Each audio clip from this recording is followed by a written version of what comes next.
Metric ও higher secondary পরীক্ষায় একদম দোরগোড়ায়। মাধ্যমিক ও উচ্চ মাধ্যমিক পরীক্ষার দিন ঘোষণা করল শিক্ষা বিভাগ। সারা আসাম তানজিম মাদ্রাসার ঘোষণা, আগের মতোই কাল থেকে শুরু হবে মাদ্রাসার ক্লাস। প্রথম থেকে দ্বাদশ শ্রেণীর ছাত্রছাত্রীদের বিজ্ঞান এবং অঙ্ক বিষয়ে প্রতিযোগিতামূলক অনুষ্ঠান শুরু করল প্যারাগন। করিমগঞ্জ জেলার মেধাবী ছাত্রীদের স্কুটি বিতরণ করা হয়ে গেল বদরপুরে। করিমগঞ্জে আসছেন নতুন পুলিশ সুপার পঙ্কজ যাদব। ফ্রিতে মিলবে না করোনার ভ্যাকসিন। 27 কোটি হিতাধিকারীকে কিভাবে করোনা ভ্যাকসিন বিনামূল্যে দেওয়া যায় সে বিষয়ে শুধু আপাতত চিন্তা করছে কেন্দ্রীয় স্বাস্থ্য দফতর। আলজামিয়ায় অনুষ্ঠিত হচ্ছে আজ ফেকা সেমিনার।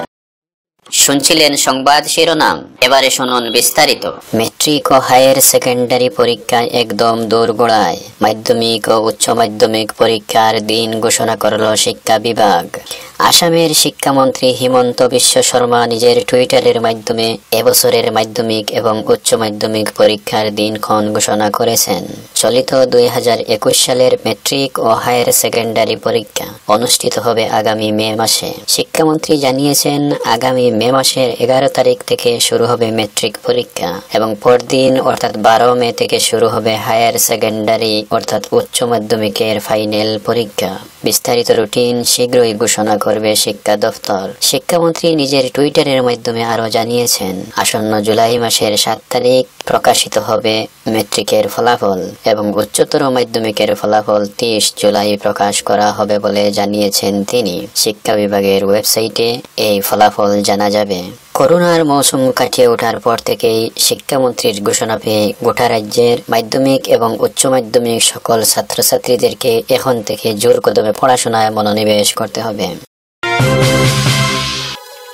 প্রতি বিশ্বপ্রভুর অফুরন্ত দয়ারাশি কামনা করছি। যারা আমাদের গ্লোবাল বাংলা চ্যানেলটি সাবস্ক্রাইব করে নিয়মিত দেখছেন এবং লাইক শেয়ার করে উৎসাহিত করছেন, তাদেরকে জানাচ্ছি আন্তরিক ধন্যবাদ। যারা এখনো সাবস্ক্রাইব করেননি, প্রতিদিন নতুন নতুন খবর পাওয়ার জন্য চ্যানেলটি সাবস্ক্রাইব করে নিতে পারেন। আর ফেসবুক পেজে হলে পেজটি অবশ্যই ফলো করে নেবেন এবং লাইক ও শেয়ার করে উৎসাহিত করবেন। এবারে আসা যাক পরবর্তী খবর। সারা আসাম তানজিম মাদ্রাসার ঘোষণা, আগের মতোই কাল থেকে শুরু হবে মাদ্রাসার ক্লাস। গতকাল আসাম মাদারিসে তানজিম বোর্ডের সভায় গৃহীত সিদ্ধান্ত মতে আগামীকাল থেকে আসামের সমস্ত বেসরকারি মাদ্রাসার ক্লাস শুরু করা হবে। সরকারের নির্দেশ যথাযথভাবে পালন করে চালাতে হবে পঠন পাঠন প্রক্রিয়া। রাজ্য সরকারের পরবর্তী নির্দেশ পাওয়ার আগ পর্যন্ত মাদ্রাসার হোস্টেলগুলো খোলা যাবে না বলে এক প্রেস বার্তায় জানিয়েছেন তানজিম মাদ্রাসা বোর্ডের সাধারণ সম্পাদক আব্দুল কাদির কাসেমি। প্রথম থেকে দ্বাদশ শ্রেণীর ছাত্রছাত্রীদের বিজ্ঞান এবং অঙ্ক বিষয়ে প্রতিযোগিতামূলক অনুষ্ঠান শুরু করল প্যারাগন। প্যারাগন সায়েন্স অলিম্পিয়াড 2021 নামে একটি নতুন প্রোগ্রাম শুরু করেছে। প্যারাগন বদরপুরের একটি বেসরকারি স্কুল। তাদের উদ্দেশ্য বরাক উপত্যকায় থাকা মেধাবী ছাত্রছাত্রীদের বাছাই করে গোটা ছাত্র সমাজকে উৎসাহিত করা। বিজ্ঞান ও অঙ্ক বিষয়ে প্রতিযোগিতামূলক অনুষ্ঠানে প্রথম পুরস্কার হিসেবে 20,000 টাকা দেওয়া হবে বলে জানা গেছে। অনুরূপ নির্ধারিত হারে দ্বিতীয় এবং তৃতীয় স্থানাধিকারীকেও পুরস্কৃত করা হবে। বরাক উপত্যকার যে কোনো শিক্ষা প্রতিষ্ঠানের ছাত্রছাত্রীরা এই প্রতিযোগিতায় অংশগ্রহণ করতে পারবেন বলে উদ্যোক্তারা জানিয়েছেন। তবে এক্ষেত্রে আগামী 15 জানুয়ারির আগে 20 টাকা ফিস সহ নাম নথিভুক্ত করাতে হবে প্রত্যেক প্রতিযোগীকে। করিমগঞ্জ জেলার মেধাবী ছাত্রীদের স্কুটি বিতরণ করা হয়ে গেল বদরপুরে। পূর্ব নির্ধারিত সূচি অনুযায়ী গতকাল বদরপুরের নবীনচন্দ্র কলেজে এইচএস চূড়ান্ত পরীক্ষায় করিমগঞ্জ জেলায় যে সকল ছাত্রছাত্রী প্রথম বিভাগে পাশ করেছে তাদেরকে আনুষ্ঠানিকভাবে ডক্টর বাণীকান্ত কাকতি পুরস্কার হিসাবে স্কুটি প্রদান করা হলো। কলেজ মাঠে অনুষ্ঠিত গতকালকের অনুষ্ঠানে ছাত্রছাত্রীদের হাতে স্কুটির চাবি আনুষ্ঠানিকভাবে তুলে দেন রাজ্যের মন্ত্রী পরিমল শুক্লবৈদ্য, এনসি কলেজের প্রিন্সিপাল মর্তুজা হোসেন সহ অন্যান্যরা। করিমগঞ্জে আসছেন নতুন পুলিশ সুপার পঙ্কজ যাদব। পঙ্কজ যাদব করিমগঞ্জের নতুন পুলিশ সুপার হিসাবে আসছেন। তিনি আসামের গোলাঘাট জেলার সরুপাতারে এতদিন এসডিপিও পদে কর্মরত ছিলেন। পদোন্নতি পেয়ে তিনি করিমগঞ্জে এসে শীঘ্রই কাজে যোগ দেবেন বলে জানা গেছে। ফ্রিতে মিলবে না করোনার ভ্যাকসিন।